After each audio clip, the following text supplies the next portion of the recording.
Hey everybody, it is L.A. Lloyd, and today, believe it or not, the 13th appearance for Atreyu. We got Brandon Saller with us to kind of get us into 2026. Great to see you again, man. Good to see you too. I think last time I was literally like walking down the street in a European country, wasn't I? You were in London. That's exactly right. We did Yeah, the there we entire go. interview while you were walking down the street. So that was definitely a first here, man. So you were That's how much I like you. yeah, you still pull it off. Well, I like you too, man, and I really appreciate you here. Speaking of which, let's do a little beginning of the show with a reflection of 2025. I mean, you know, the band was in South America for your own tour for the first time. You did an Australian tour, sold out before the tour even started. So let's begin there today, man, and tell me how it feels, you know, hitting these milestones and going into 2026 with some new music coming. It was really cool, man. I mean, I think the beginning of 2025 was sort of us wrapping up, you know, some details of what would become the next album.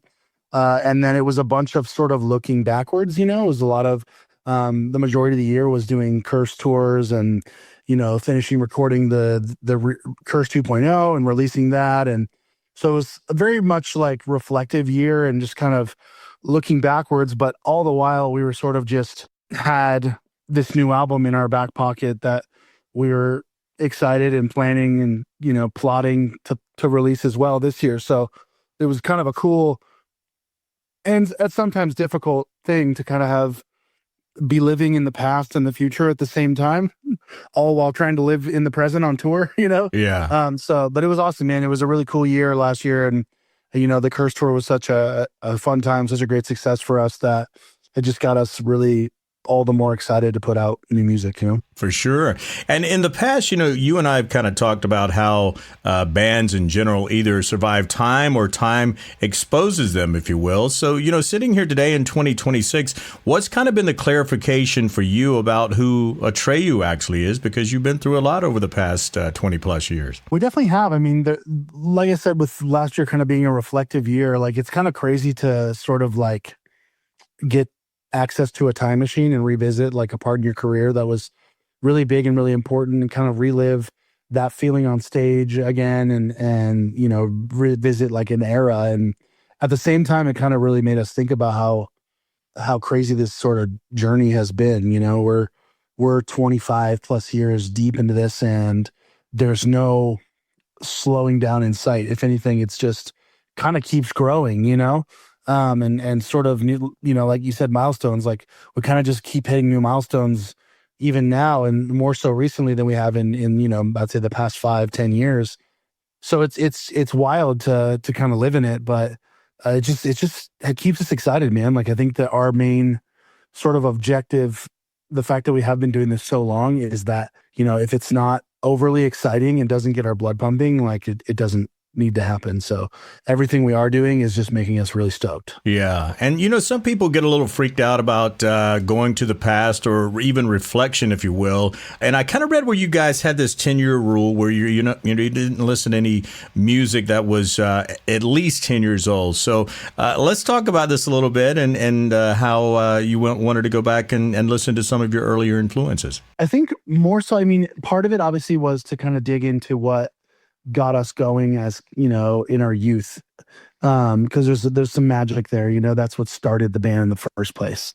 But I think another big part of it too, and I don't say this to slight any modern band because there are so many phenomenal great bands that I'm fans of, but sort of in the climate of our genre, specifically in the hard rock genre and metal and hardcore, and there seems to be sort of like a shortage of just like really fun original music. Like a lot of it is sort of just recreations of recreations of recreations at this point, and we didn't want to fall into that at all. Right. In doing so, you know, it was tough. Like I love a lot of new music and I listen to a lot of new music, and a lot of my friends are in new you know, or newer artists, and so it was challenging to not listen to any of that stuff just so that we didn't kind of get any even like accidental influence, you know? Yeah. And instead it was pulling influence, like you said earlier, from music that was at least a decade old. It's like, you know, if we got influenced by a song or an artist, it's like, cool, that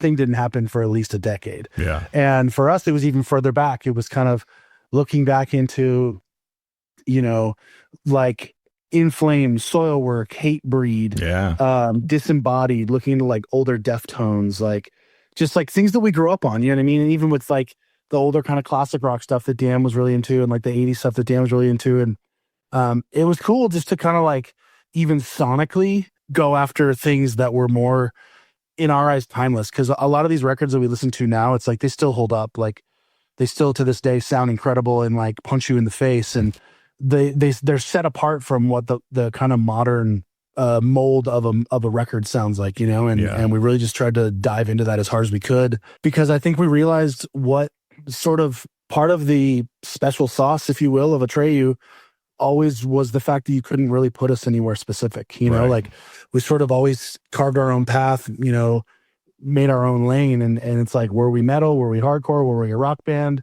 We toured with Taking Back Sunday and the Used. We toured with, then we go and tour with Lamb of God and Iron Maiden. And so it's like we've been all over the place, where it's like that sort of was like, I think our strong suit was that you couldn't really put us in a box. And I think that this just led to that even more, like trying to kind of flex that muscle and sort of like reclaim the road that we started when we first started the band, you know? And, you know, Brandon, yourself, I mean, you've held so many different roles in the band: drummer, vocalist, frontman, and you've played them all very well. Which version of yourself kind of felt the most vulnerable to you over the years? And which one have you felt like the most confidence in? I mean, I think they're both the same. I think becoming the frontman of the band was both the most vulnerable and the most confident that I've been. I think, you know, I've been a drummer my whole life, but it was like never have been like your drummer's drummer, you know? Like, right. I feel bad when, like, you know, people try to just like nerd out and talk drums with me, and I'm just like, you're talking to Neanderthal, dude. Like, Yeah. I'm literally just like a freaking monkey that's like, hit drums hard, like play fast, yeah. Like it's all feel for me. And you know, but singing is something that I've always really dug into and like I would say the majority of my focus, singing and writing, have been like the kind of the two things where I'm constantly my whole life just been trying to sharpen the blade and step up. And the vulnerability was for sure there when it was my turn to be up front. One, because of the judgment that you're ultimately going to get from fans and haters alike. Right. Just because it's new. I'm not your typical lead singer build, you know? I'm not a freaking 5'10" skinny dude in little jeans and, you know, with long hair. Like, I'm a big motherfucker running around stage, you know? So it was like, for me, it was like internally maybe a bit of like proving ground and just showing people kind of what I'm made of. But at the same time, with, you know, my band with me there, like the confidence came very quickly. And I think that we connected in a way since we kind of shifted that was unlike we ever had in the previous 20 years, you know? So it's kind of a special thing to just actually be able to find that and feel good about it, you know? Yeah, and I love how that vulnerability is kind of turned into a confidence, because like you said, man, you're commanding the stage now and you own it, and that's a good thing. Turn into a superpower, you know? It's trying to turn weakness into superpowers. There you go. The Curse Anniversary Tour, I mean, was great, you know, especially for the fans who've been there with you pretty much since day one. When you guys were planning on doing this tour, how did you want to present it maybe a little differently to the fans in 2025 compared to, you know, when you were out there touring the album back in 2004? We've come a long way with just as players, performers. We've come a long way with what we're able to do, even just with like stage production. Like back when we did the Curse tour back then, like I don't even know if we had brought like a light package on tour, you know, like it was just, yeah, I think it was still pretty bare bones. And, you know, it was cool. That was just why it was important for us to re-record it, because we really wanted to give an accurate example of what you're going to come see, you know? And I think for us, we knew that was either it was going to be for better or worse, you know? It was either going to be something that people were into, or it was going to absolutely murder our ticket sales. Yeah. Luckily, it did the positive end and really helped out. And I think people just had a really cool modern example of what they were going to come see. And all the nostalgia and all the memory of what that album is still there. It was just sort of this new and improved version. And, you know, we loved the production. And, you know, I asked for a 10-foot tall coffin made out of lights, and I got one. Yeah. You know, so it was very cool. And the reaction was great. Like you said, I mean, the Australia tour is the first tour we've ever done in our career that sold out like a month before we got there.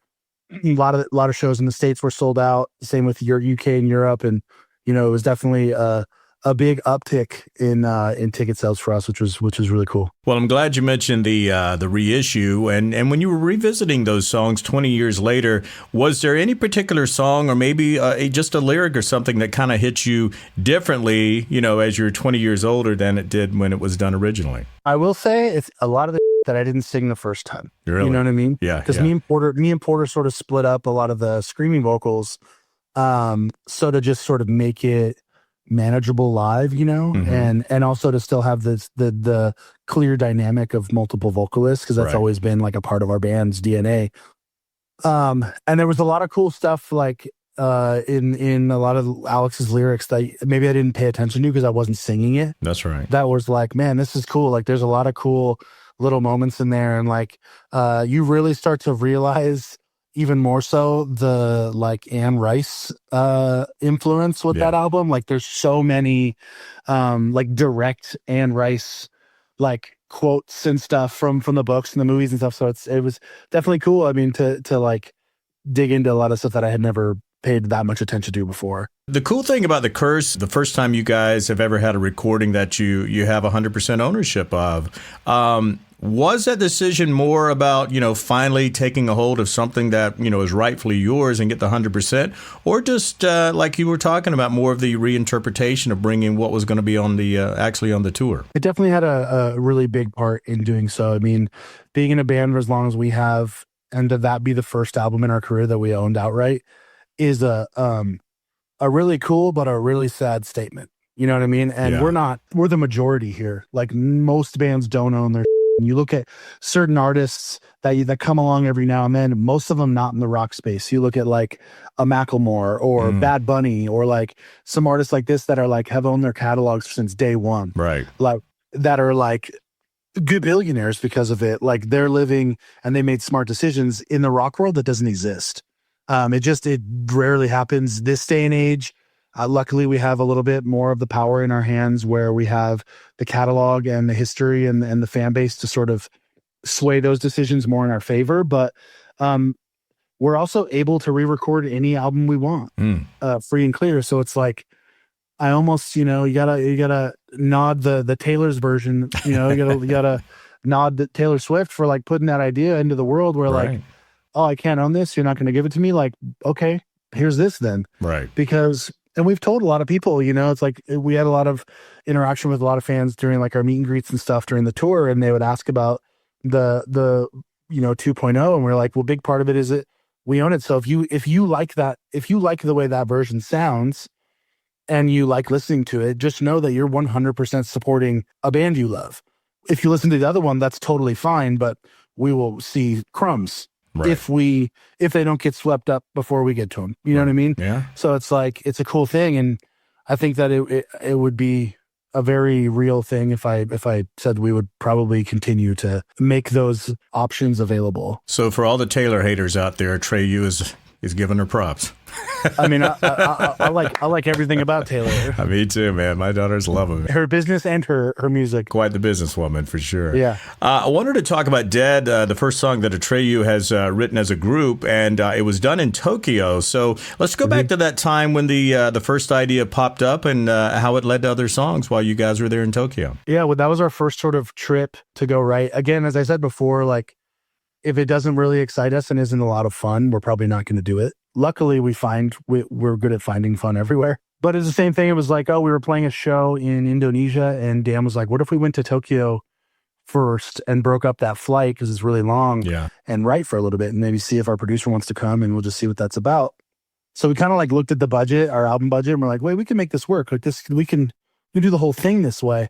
So we went to Tokyo for a week. A bunch of our wives tagged along, got a little Airbnb in, residential Tokyo, and where it was quiet and silent, and we were just making loud noises. Dead was the first song that came too. We got there, and that was the first thing we started working on day one. I think that we felt lucky that was song one, because immediately it was like, well, how do we just get out every favorite part of our band in one song on the first swing? Interesting, yeah. We ended up writing maybe six songs in Tokyo in the week. We did the same thing again. A few months later, we went to San Juan Island, which is right off the coast of Washington. And I have a family friend there that has an incredible house right on the water. and she let us have it for the week. And we just, same thing, just woke up every morning, looked at the bay, had some coffee, started writing songs. We wrote another, 5 songs there. And then we wrote the final maybe 3 or 4 in LA at our producer studio and just kind of put the record together piece by piece. But it all started with Tokyo. Well, it seems like being in different environments has really helped that creativity. I mean, is that something you think that it might lead to, future albums down the road, just to kind of get away from the home or somewhere and just, feel what energy that current climate you may be in kind of helps do that? 100%. I just think to shake it up, because it's not, I don't think that like a certain energy hands itself to a certain song, Mm-hmm. like Tokyo is it's just inspiration overload. It's just everywhere you look, it's everything on 1,000 in the best way possible. And we were just like having a good time and like really like kind of bonding as a band and like our families and like it just was, everyone was in a really good headspace to like be creative, Right. Mm-hmm. And the same thing, we went to the island. It's the most peaceful, beautiful thing you could ever think of. And we wrote very heavy music on the island. Right. Maybe it was a bit of like stir craziness. We didn't like leave the house for like the first 4 days. And we're like, should we go out tonight? Should we go to like a bar or something? Yeah. But I think it's just the way, we keep joking. We're like, is it tropical next time? Like, where are we going? We're going to Thailand, or are we going to, where are we going? Right. So we just got to figure out the steps. We'll make it a fun adventure though. You guys are like White Lotus, man. You go to different locations to create each new album, kind of like their season. Exactly. Well, the frenzy that with the pre-release of Dead, with the blacked out socials and R.I.P. I mean, dude, it was crazy. And once it was out there, and everyone, even from what I've read, bands that you were touring with was going like, "Hey, dude, are we still going to do this?" And did you get a little bit like freaked out at first? Or you were like, "Hey, man, this is going way better than we expected. Let's let this thing roll as long as it will." Our first like knee-jerk reaction is like, oh, we got to put out these fires. Yeah. And then it's like if you take the analogy of if there's a fire, then the fire department will come. Right. If people's attention is the fire department, it's like, that's right. No, don't put out the fires. Like, they're all paying attention. They're all talking about if they're not talking about the right thing, they're not talking about the correct thing, but they're all talking. Yeah. So, it worked. In our heads, it was just like, this seems like the obvious move. Like, the song's called Dead, you know? But it worked swimmingly. We did get a lot of frantic DMs and frantic texts from tour mates and all this stuff. It's so good. So, yeah. I loved it, man. Just a couple of days ago, I got a chance to listen to the new single "All For You," and it's great, man. I mean, it's got everything that you could want from Atreyu. Great hook. It's heavy. It's melodic. So, what else can you tell me about the track? Was this written a while back, or have you just got this more recently? This was another Tokyo session song. Okay. It was one of those things where, it started with an idea that Dan had. Dan had kind of like a sort of first version of the chorus, and it was so melodically cool. And we did some tweaks, and like I had initially fallen in love. There's a part that he had come up with for one of the second or third lines. And I loved the way it sang. I was like, I'm in love the way with like, I want to do this song just because I love the way that sings, know? Yeah. And so we kind of built that around, and it was another one that was just special from the jump, like we were in love with it in Tokyo. Then we came home and we wrote, the next batch of songs were still liked All For You. And it's one of the first songs in a long time where across the board, like it was the obvious choice for whether it was label, producer, within the band, wives, friends, family that we played music to. They were like, this is great, but that song, that song. Yeah. So like, it just seemed like the obvious choice. Like I think Dead and I think Ego Death also are like sort of for the fans, like they're a bit more chaotic and sort of scratch that itch of our older stuff. But like, I feel like All For You is like for the masses, like that's just like to us, it's just an undeniable track. Right. I agree with you 100%. And, you talked a little bit about new music from Atreyu as this inward experience. And maybe tell me a little bit more about that feeling. We always just try and like, especially in the last, with the last couple records, try and really just sort of wear our hearts on our sleeves as much as possible. We've gotten really good at trusting each other and like really opening up to each other in the studio and like being an open book, and I think it's helped creatively. But I just think that it's always just been sort of like a a very personal thing. Like it's when the five of us create, it's a special thing, and it's like, there's been different people throughout the years that have, collaborated and done things, but it's like, you really got to have every element of ourselves and elements of every dude in the band to really make it an Atreyu song, Yeah. And, after, as we mentioned at the beginning of the show today's your 13th appearance. And, I appreciate you being on here so many times, and sometimes maybe 2-3 times in a year, because you always got something exciting coming out. I love that about it. But we just don't stop. That's right. That's right. But, when you strip away the band and the touring and, the industry overall, what are you personally most proud of right now? Oh, man. Proud of my family. I got 2 beautiful daughters, yeah, that are just thriving, and it's super weird to be in that phase. They're 7 and 9, where like they're fully grown into like humans with very like firm ideas and identities and interests, and that's just a really cool thing to see and witness. And so definitely proud of my family. Love my friends at home. I've been in Nashville for about 2.5 years, and our kind of little community here is awesome.